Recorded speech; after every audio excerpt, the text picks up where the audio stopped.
Welcome you all to Easy English 45 Days Spoken English Challenge Day 37.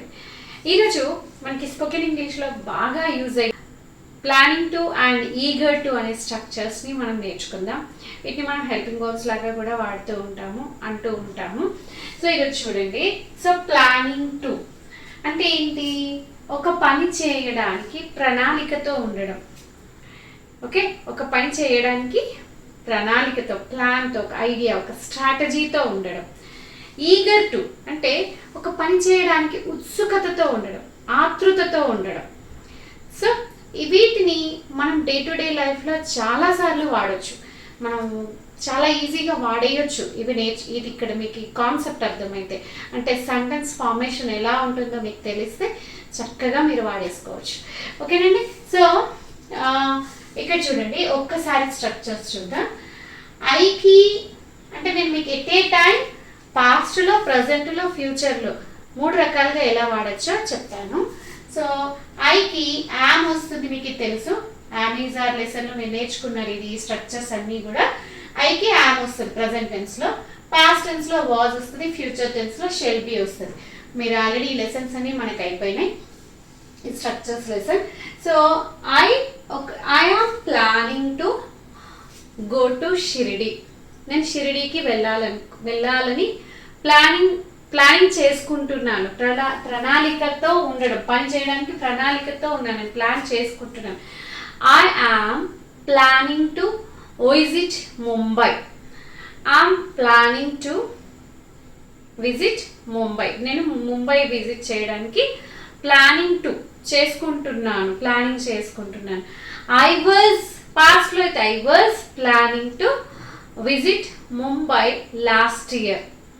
Okay, I was planning, నేను last year I was planning to visit Mumbai last year at this time. ఈ టైంకి నేను planning చేసుకుంటూ ఉండే Mumbai visit చేయడానికి అని చెప్తాను. I shall be planning, నేను ఫ్యూచర్లో ప్లాన్ చేస్తూ ఉంటాను. I shall be planning to visit Mumbai next year. నేను ముంబైకి వెళ్ళడానికి లేదా సమ్వేర్ నేను ప్లానింగ్ చేసుకుంటూ ఉంటాను అని చెప్తాం. So I am planning, I was planning and I shall be planning అని చెప్తాం మనం. సో మళ్ళీ వియూ దేకైతే ఏం రావాలి? ప్రజెంట్ టెన్స్లో అయితే ఆర్ వస్తుంది. We are planning, we are eager to. ఇక్కడ కూడా ఈగర్ టు, ప్లానింగ్ టు. సందర్భాన్ని బట్టి మనం ఆతృతతో ఉన్నప్పుడు ఈగర్ టు వాడతాము, ప్లానింగ్ చేసుకుంటూ ఉన్నప్పుడు ప్లానింగ్ టు అని వాడతాం. సో ప్రజెంట్ టెన్స్లో అయితే ఆర్, ఫ్యూచర్ టెన్స్ పాస్ట్లో అయితే వర్, అండ్ ఫ్యూచర్ టెన్స్లో అయితే షెల్ బి. ఎప్పుడు అందరికీ కూడా ఇంగ్ ఫామ్ వచ్చింది కదా, ఇక్కడ ప్రోగ్రెసివ్ ఫామ్ V4 వచ్చినప్పుడు ఖచ్చితంగా ప్లానింగ్ అన్నాం. V4 వర్బ్ వచ్చినప్పుడు పక్కన V1 రావాలి.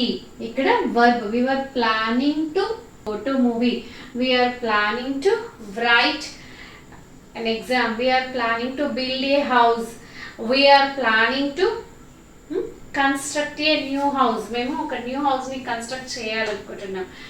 we are planning to, I am planning to write poems, I am planning to learn music. Okay, so V1 వస్తుంది ఇక్కడ. వర్బ్ 1 రూపంలో, బేస్ ఫామ్ లో ఉంటుంది. సో అలాగే he, sheet third person singulars కి అండ్ సింగులర్ నౌన్స్ కి present tense లో అయితే ఈజ్ వస్తుంది, పాస్ట్ టెన్స్ లో అయితే వర్స్ అండ్ ఫ్యూచర్ టెన్స్ లో అయితే will be. She is planning to learn Kuchipudi dance. Okay, he is planning to join in cricket. He is planning to join in cricket training centre institute. So ఇలా మనం planning to and eager to, ఆతృతతో ఉన్నప్పుడైతే eager to వాడతాము. ఏదైనా ప్రణాళికతో, ఒక strategy, ఒక ఐడియాతో ఉన్నప్పుడు ప్లానింగ్ టుని వాడతాం. కొన్ని ఎగ్జాంపుల్స్ తీసుకుందామా? నేను బోర్డు మీద రాసి చూపనా? Look at the board. I am planning to open a school. I'm planning to open a school. నేను ఒక స్కూల్ ఓపెన్ చేయడానికి ప్లానింగ్లో ఉన్నాను. Okay, he is planning to join in పాలిటిక్స్లో జాయిన్ కావడానికి ప్లానింగ్లో ఉన్నాడు, ఒక ప్రణాళికతో ఉన్నాడు. They are planning to construct a house. వాళ్ళు కొత్త ఇల్లు కట్టడానికి ప్లానింగ్లో ఉన్నారు. She is planning to do her MS in USA. ఆమె యుఎస్ఏలో తను ఎంఎస్ చేయాలన్న ప్లానింగ్లో ఉంది, ప్రణాళికతో ఉంది. Raghu is eager to start business. ఇక్కడ ప్లానింగ్కి ఈగర్కి కాస్త డిఫరెన్స్ అర్థమైంది కదా. ఐడియా, స్ట్రాటజీతో ఉండడం, ప్లాన్తో ఉండడం, ఇక్కడ ఆతృతతో ఉండడం. So Raghu is eager to start business. I'm eager to watch villain star movie.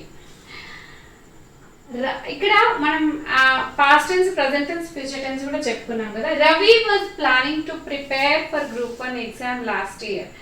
ఈ టైంకి at this time last year he was planning to prepare for group exams.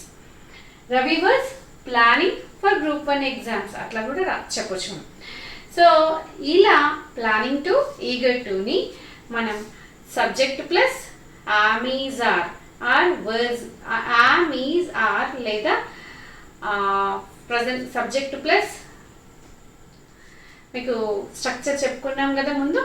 So according to that మనం planning to, eager to. ఎప్పుడు ఇక్కడ ing form వచ్చింది, progressive ఫామ్లో ఉంది అన్నప్పుడు planning, ఇంగ్ అని చెప్తున్నాం కదా, ఇంగ్ ఎప్పుడు కూడా పక్కన V1 వస్తుంది. ఇక్కడ చూడండి, open V1, join V1, construct V1, do V1, start V1, watch V1, prepare V1. Verb V1 రూపంలోనే ఉంటుంది. ఎందుకు? ఇక్కడ ప్లానింగ్ అని ఉంది కదా. సో ప్రోగ్రెసివ్ ఫామ్లో ఉన్నప్పుడు ఖచ్చితంగా పక్కన V1 వస్తుంది. వెరీ సింపుల్, చాలా సింపుల్గా మనం మన డే టు డే లైఫ్లో ప్లానింగ్ టు, ఈగర్ టుని యూజ్ చేయొచ్చు. ఓకేనండి. So if you like my presentation or if you like my explanation, please do subscribe my channel and share with your loved ones. Thank you and all. Take care.